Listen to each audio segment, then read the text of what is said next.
next is the bit of content that most people, when they were filling in the feedback forms last year, requested. People said, does this stuff work? And can you prove to us that Twitter drives sales? So what we set about doing is working with some of the leading research companies in trying to demonstrate ROI for you. So we worked with Compete and we worked with Deloitte to create some content that we'll tweet out right now that effectively illustrates how Twitter works. What we wanted to explore was what drives sales. So could we look at the behavior on Twitter and whether it had an impact on the bottom line? Twitter is an ROI platform. Firstly, let's start with maybe the least exciting area, business to business. In fact, you might have seen there was a great piece of work by Optify a couple of months ago looking at Twitter as a B2B tool. There's probably a whole load of people here actually who use Twitter as a B2B product. You follow Brand Republic sites, you follow Marketing Week, you follow The Guardian, you follow actually things related to your jobs. People use Twitter as a B2B product all the time. And consequently, the ads are targeted on those interests, like Kevin mentioned. So as a B2B product, how does Twitter perform?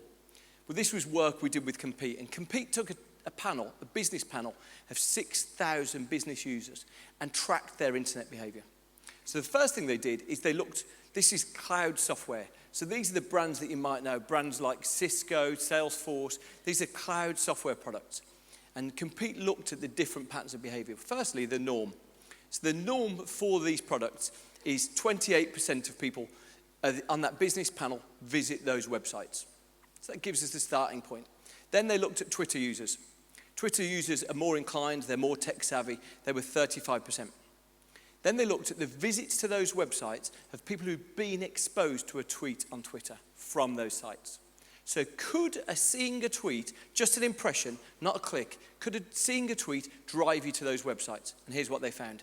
48% of the people who'd been exposed to a brand tweet went to those cloud software sites. Just put that in context, that's a 70% uplift. Being exposed to a tweet impression lifted you 70% in terms of likelihood. They also looked at likelihood to purchase. So they took, again, the base. What was the base? The base was 3.7% of that business panel went and bought and transacted on those websites. They added it to their cart.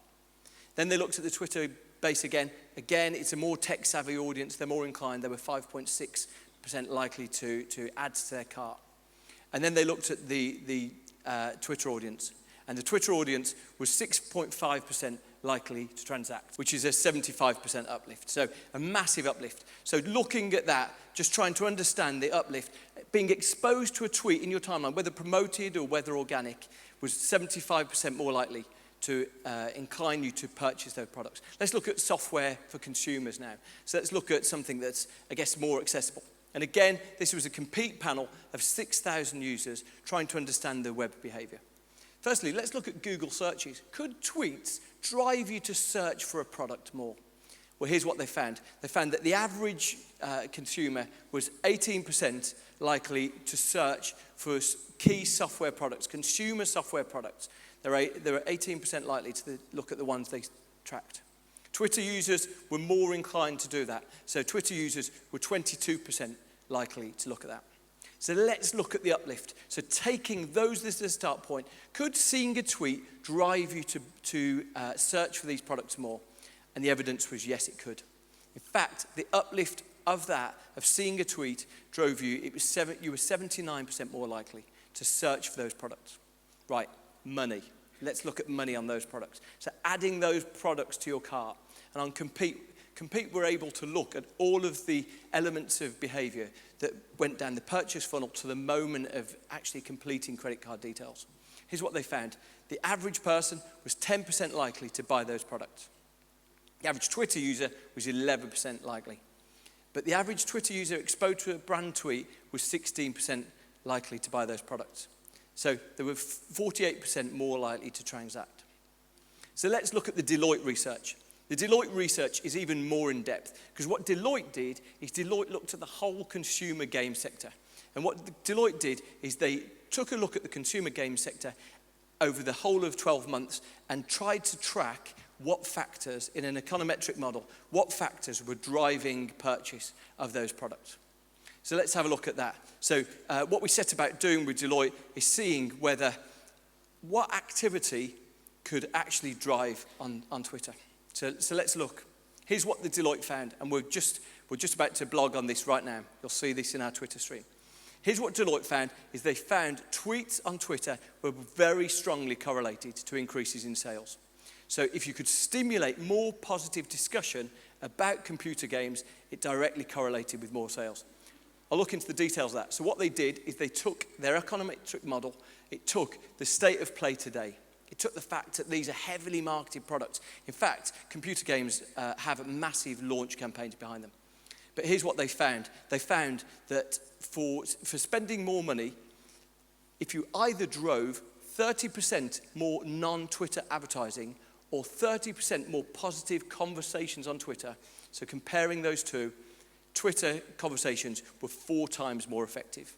In fact, for certain genres, it worked even more. So for first-person shooter games, or as I was calling them until yesterday, gun games, they were 5 times more effective at driving sales.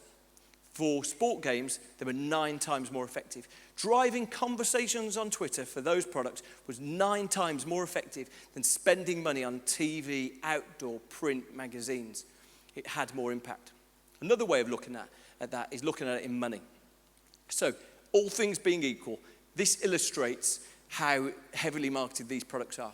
If you added 30% more ads for these products, here's what you would get. 30% more non-Twitter ads, so broader media mix, you would have get a 1.6% increase in sales.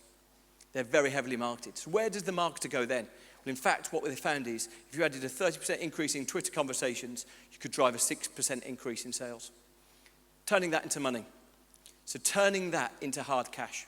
Let's illustrate, because people said to us, this is the most important part of the job that Twitter's got to do to prove that it's a strong advertising medium. So here's what we looked at. We said, okay, if FIFA 13, one of the biggest games around, if they drove 10% more Twitter conversations, what would be the impact? Well, the impact for them would have been, in the first 10 weeks, they would have sold 1.4 million more games. So look at another game. This is a big franchise again. Again, heavily marketed. Where could they go? Call of Duty Black Ops. If they'd have driven a 10% increase in Twitter positive conversations, they would have done this. They would have generated £3.2 million of additional sales. So, like I say, we've just tweeted more details on that. Deloitte are fastidious about their methodology, so they're very, very happy to give everyone a copy of that work. I think it's extraordinary evocation of how Twitter can work as an environment to drive sales. Effectively, what we saw was that Twitter and posts on Twitter and conversations on Twitter were very effective at driving bottom line. So an illustration really how Twitter works.